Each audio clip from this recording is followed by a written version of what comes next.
One thing that I hear a lot of people complain about with prepping is they say, I don't have enough money to start, I don't have enough land to grow all my own food, and these sorts of things. And I wanted to just address this really quick from maybe a slightly different perspective.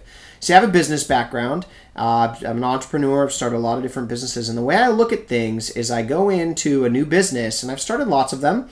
I go into these businesses and I say, how can I add more value than is already there? If I'm wanting to partner with another business that I think could do well with me, I ask myself, what could I create that would help them, this other person I want to partner with, in such a way where helping me in return would be a no-brainer situation, and we could both benefit, instead of trying to do it all myself and being in competition with other people.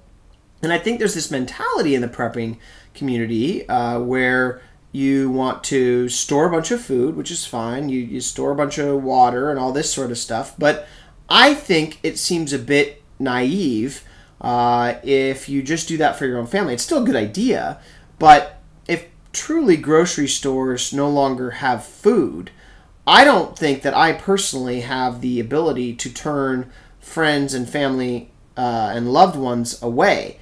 And so you end up really quickly with a situation where you have not enough food for everybody. So, which is why, anyways, I won't go into all of the tangents that this brings up. I'll try to keep this focused. So, so you can quickly have your system of preparedness overwhelmed. Now, if everybody prepared, and that's great. And you know, I've got a brother who also prepares, and together we've got enough land where we could actually take on a lot of people. But I know that's not always the situation, and that's what I want to talk about today, is when you can't do that. So if you can't do that kind of thing, here's just a thought, and I've thought about it in ways in my community too, but how can you create some value or have some value ready to give to somebody else that would make them helping you in return a no-brainer, and so it works out? So what are some of these things? Well, here's some ideas.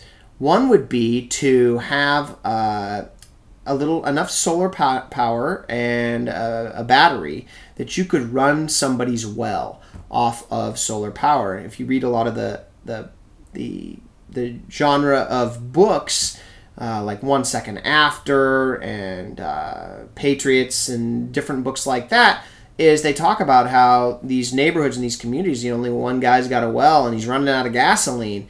And, well, wouldn't that be wonderful if you were the guy who had thought through and knew how to wire your electric battery to a well so that you could run somebody's pump?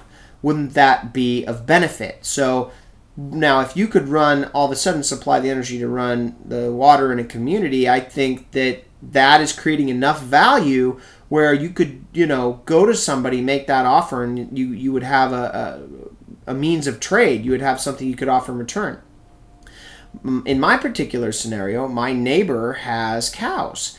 And so, what can I do to help him meet his needs? Is there some pumps that I could have that could help him water those cows? Or there's some things that I could save up here that would help him utilize those cows in that sort of a situation? Do I have what are the ways of processing milk that are done the old way that I could do to help him still run a cow operation when he can't quite run it the way he's used to? Another thing that he has is like a butter churner, the old school one, so you could at least make it that way. Do you have the jars to do that, right? Do you have some extra gallons that you can give it away to people? Those sorts of things. Do I have the tools, extra tools to do things manually that maybe he doesn't have because he uses tractors?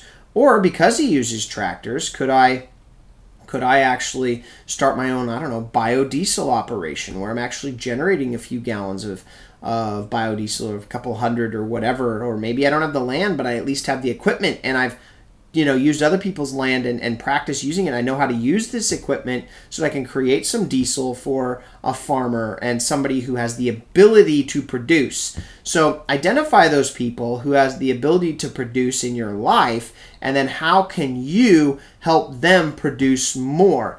Another example would be I have a lot of hunters in my family. I don't particularly enjoy hunting. I like shooting, but I don't particularly enjoy hunting, and I have tons of people in my life who love to hunt. So I'm not really concerned about learning how to hunt. I'd rather focus on growing the food personally. But as an example, if a grid goes down, sort of a scenario, wouldn't it be of more benefit for me to put my time and energy in acquiring another large freezer and enough solar power or wind or whatever you wanted to do to run that freezer, so that my hunting family members, if they were to bag a deer or an elk or a bear or these sorts of things, could actually store it for a period of time that would make some sense and could prolong, to be an asset to those hunters? Or do you know how to build a smoker so you could at least, maybe not preserve it for months, but a few weeks running it with a smoker? And these sorts of things. What are the assets that you can provide value to somebody else so that you can work together to make something better, instead of just trying to fill your freezer full of freeze-dried food and live all by yourself? I just think it's probably a bit unrealistic and maybe not even kind either. So those are some thoughts. If you have others, feel free to share them in comments, but that was a thought that I thought was worth sharing today and worth thinking about. It's something I'm thinking about a lot, whether that means storing extra water because I'm on a hill and I might be able to provide water pressure for a neighbor that's downhill from me. Should I store some extra pipes so I can do that?